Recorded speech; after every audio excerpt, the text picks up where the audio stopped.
Wait, how's all doing? I'm going to talk about the Atari Lynx, and well, the Atari Lynx, I got it in 1989.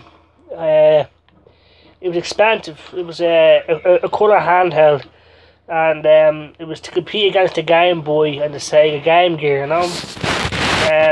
Once again, fucking the Game Boy was just killing it, because the Game Boy just had a better library of games. It was cheaper, and it had better battery life. But everything about the Atari Lynx was big. It wasn't portable at all, and it just cost a lot of money to use it, because the Atari Lynx took 6 AA batteries, and it would drain them in less than 2 hours. I'm not messing. Whereas with the Game Boy, you get at least 6 to 7 hours out of 4 AA batteries. So the cost of using an Atari Lynx was expensive, right? So we decided to get an AC adapter, but that came separately. That didn't come with it, Well, mine didn't anyway. We got mine second hand.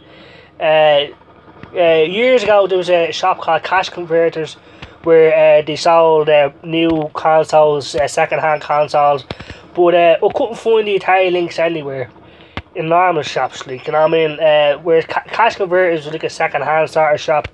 But we went into town, went into all the shops. It says, I'm looking to get an Atari Lynx, and it says all we have is the Game Boy, or the Sega Game Gear. We don't have the Atari Lynx, So, I asked the man in the shop, where would be my best bet to get the Atari Lynx? Well, he says second-hand shops, Cash Converters. I says, where's that? I never heard of it. It's out in Coolock on the Malahide Road. So I knew where that was, so I went out there, and I found Cash Converters, and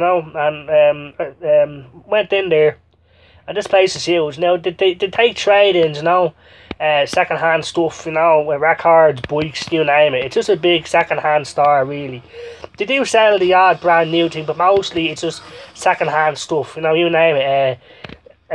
Electronics, golf stuff, football stuff, you name it. So I went in there, and I couldn't find it anywhere, the Atari Lynx, and I was determined to find it, because I really wanted to get it, because I was big into Atari back then, still am. We didn't get a Game Boy or a Game Gear. I wanted to get the Atari Lynx, So I went to the Cash Converters and looked all over the place, couldn't find it, So I asked the guy that worked there, says, I'm looking to buy the Atari Lynx, do you have it? And he says, I'm not sure, hold on 1 second, right? Well, that 1 second took fucking nearly 20 minutes, but I stuck around because I was that determined to get it. And I said to myself, if we can't get it here, we'll never fucking get it. Well, this is back in 1989. Today, it's fairly easy to get an Atari Lynx off eBay or Amazon. Back then, there was no such thing, there was no internet, nothing. It was just, you had to go into a shop and hope that it's there. So your man comes back in 20 minutes later. The guy probably went for a piss or a smoke or something. I doubt he was looking that long for 20 fucking minutes. But it was a big fucking place, so I took his word for it, So he comes back, right, and he says, is this it? And I said, yeah, it has a Atari Lynx with it. Now, it wasn't, he had no idea what the Atari Lynx was, so he's being honest, So he shows me and says, yeah, that's it. Now, I knew what it looked like from the magazines and all that, and yeah, it was the Model 1 Atari Lynx, And I'm going to show you,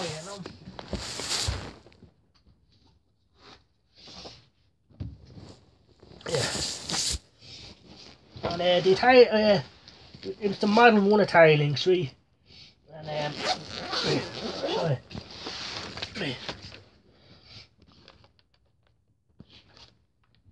And yeah. So this is it. The Model 1 Atari Lynx, So he says to me, this is it, there was nothing else with it. It was just this. There's no box or nothing. And he says, does it work?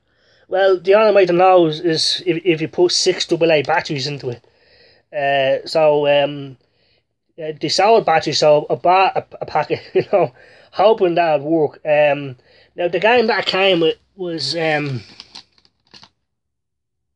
hard driving. Okay, this was actually in the system, so luckily there was something to try out.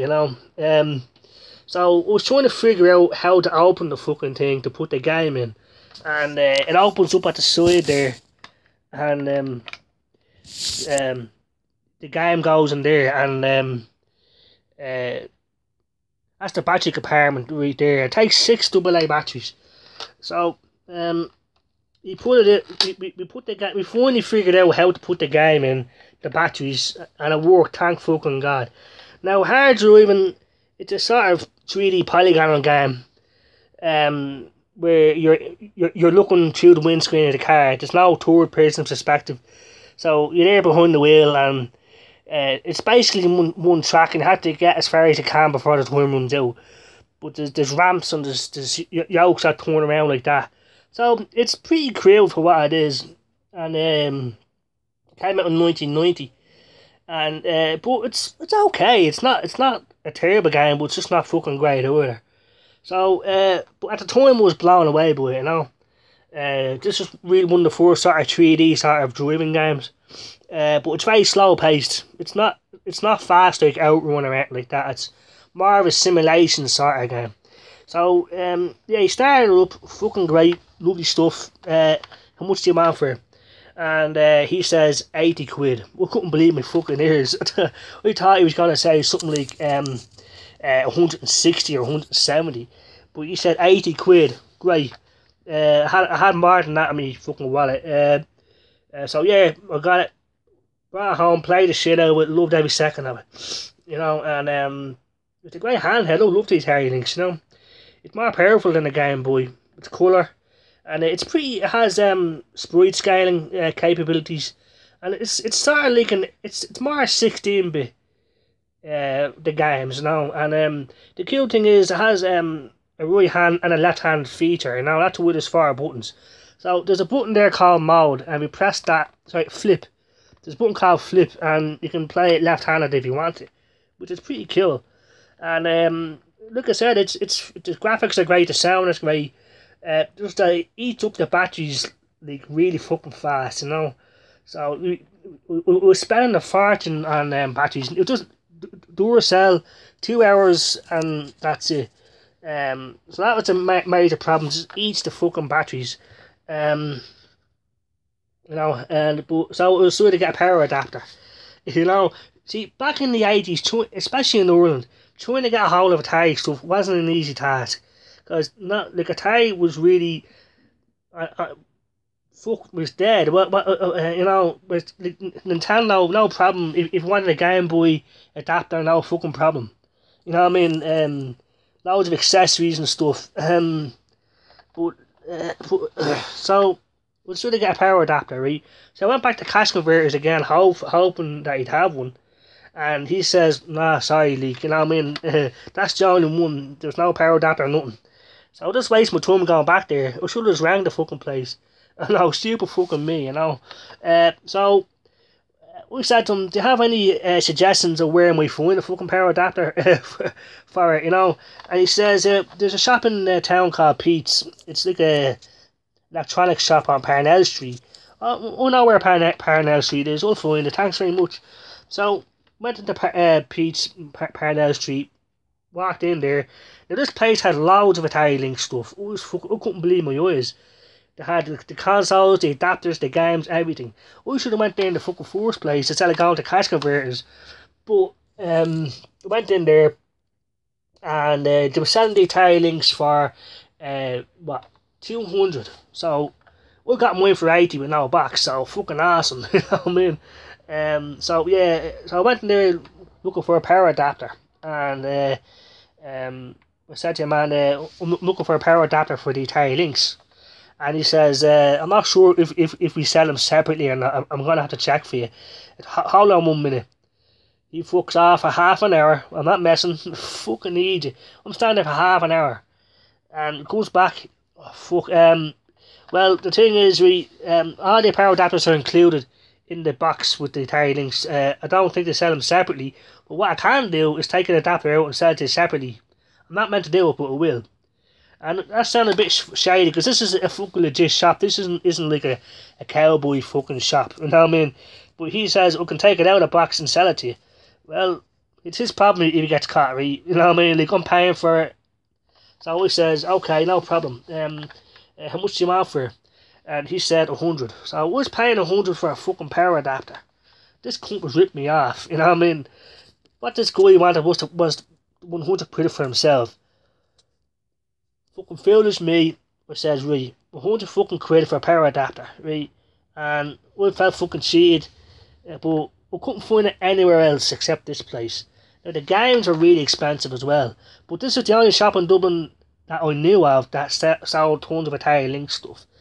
So, got the power adapter, finally, I'm set. Now I have to get games for it, you know.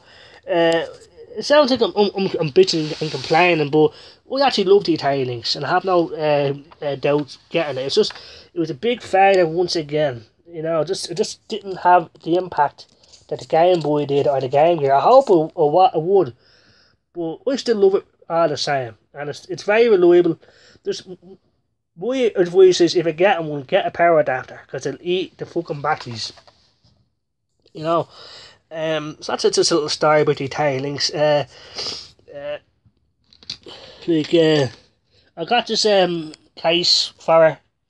This is an official Atari Lynx case, you know, and I have all my stuff in it, all my games, all my power adapter. So here's the power adapter, right, that I paid 100 quid for, right. It's nice along the wire, so you know you can plug it in the wall and you can lie in your bed and play it. Just make sure no one trips and breaks their fucking neck, like, you know, that'd be unfortunate. But yeah, I mean, that's the power adapter. And I'll go over a few of the other games I got for it, you know. Now there are, in my opinion, the Atari Lynx has a very fucking unique library, and a lot of these games are exclusive, and you wouldn't get them on the Game Boy or the Game Gear, which makes the Atari Lynx awesome in my opinion. You know, but the Game Boy just had better games, but it's all about opinion, you know what I mean? It's all about opinion. I love the Atari Lynx, I love it, but it just failed, just like the Atari 7800. No one gave a shit about it except Atari fans, and it was more expensive. But okay, so the Atari Lynx is an awesome fucking handheld. You can get it easy enough nowadays if you're interested in getting one, but it's expensive. Even today, it's expensive. It's very big. It's not exactly portable, but it's colour. It has brightness and volume knobs, headphone jack. Awesome stuff. It's very sturdy. You can kill someone with this. You know what I mean? Whoa, like that, you know. But don't do anything like that. Yeah, it took a while to figure out how to get the games in, but the games go in there, you know. So yeah, I think it looks cool. Unfortunately, it didn't do as well as the Game Boy or the Game Gear. But like I said, it's all about opinion. I love the Atari Lynx. I chose it over the Game Boy and the Game Gear, and I have no regret about it. So now the games are expensive, and they're getting more and more expensive. But these are just a few of the games. Right, Pit Fighter, which is a fucking terrible game. It's like Mortal Kombat, only nowhere near as good. Crap. Maybe Tangent, it's just terrible. But it's dirt cheap. That's the only good thing about it. With passing it, you know what I mean? I'd throw it in the toilet. We only paid 2 quid for this. It's just not good. You know. So Pit Fighter, don't get it. Okay. We just got it because it's cheap. A game that's cool is Battle Wheels. So this is exclusive for the Atari Lynx, right?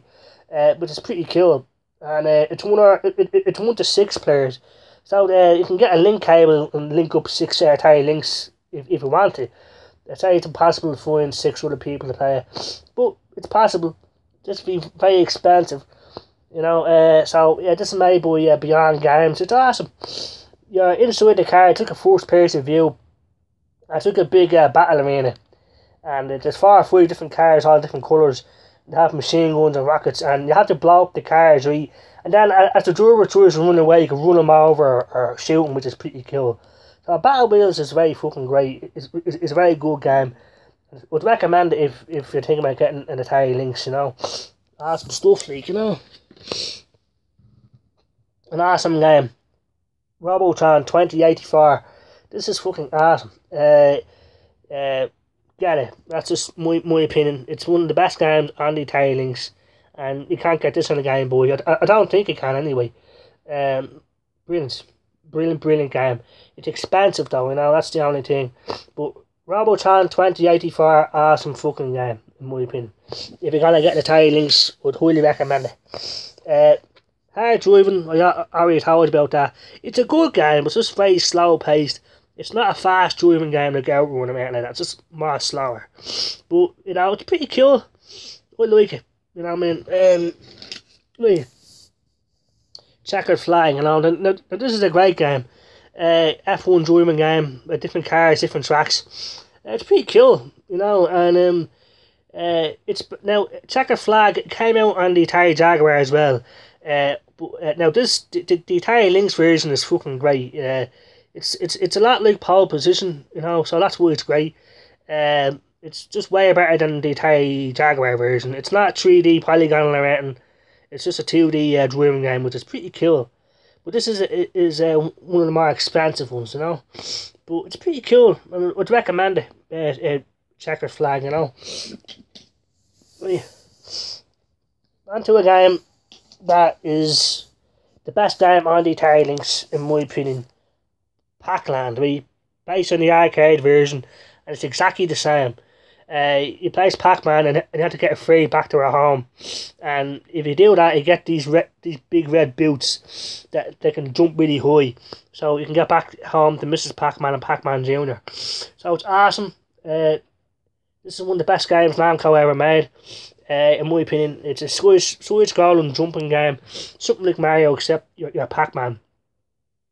Awesome stuff. The music and everything is pretty cool. And the Atari Lynx version is spot on accurate to the arcade version. So Pac-Land is a must get if you're going to get the Atari Lynx. This game came with a big huge poster and everything else, which is pretty cool. But it is expensive, but I'd highly recommend it. In my opinion, it's the best game on the Atari Lynx. You know. Next is Blue Lightning. Now this is sort of like Afterburner, except it's a bit slower paced. But it's actually the same, except you're a blue airplane. So if you like Afterburner, then Blue Lightning is pretty cool. Sorry. So yeah, pretty cool. Yeah, if you like Afterburner, then Blue Lightning will be right up your street. So that's it, like, you know. We will get more games as time goes on, but they do get very expensive. And to be honest with you, a lot of the games, and this is just my opinion, a lot of the games in the Atari Lynx, they're just not that good, in my opinion. But has a lot of great fucking unique games. It's just a shame it turned out to be a failure in the end. It is very expensive. Now it's easy enough to find stuff for it, but get it only if you're a die-hard fan, if you love Atari, and if you never had one, and get it, because it has a great unique game library. It's just expensive, you know. So yeah, that's it. The Atari Lynx. It's just a little story about the Atari Lynx. Still love it, you know. I prefer it over the Game Boy and the Game Gear. That's just my own personal opinion. At the time, the Game Boy was just stealing the show left, right and centre. You know, the Game Boy went on for over 10 years. The Game Boy Advance, Game Boy Colour. So that's how successful it is. But it's all about opinion at the end of the day. You know, a lot of people love the Atari Lynx. They think it's better than the Game Boy. I think it's better than the Game Boy. It's colour. Like I said, it's 16-bit. You know, it's just very expensive. You know, so and very big. It's not exactly portable like the Game Boy. So that's just a little story about the Atari Lynx. Thanks for watching if you're watching, and I'll make more videos soon. Update 9 of the Atari VCS. When that comes out, we'll put it on YouTube, and I can't wait till the Atari VCS comes out. My collector's edition with the classic joystick and the modern controller. It's still in the prototype stage. There's a long way to go, but they're doing things right. If Atari released it now and rushed things, it'd be a big pool of shit. So I'm glad that they're taking the time. And like I said, what convinced me was when I saw Rob Boy playing Centipede on the prototype board. Okay, now he's a fake. I don't think so. You know what I mean? So, long way to go. So thanks for watching if you're watching, and see you all later. Take care, bye bye.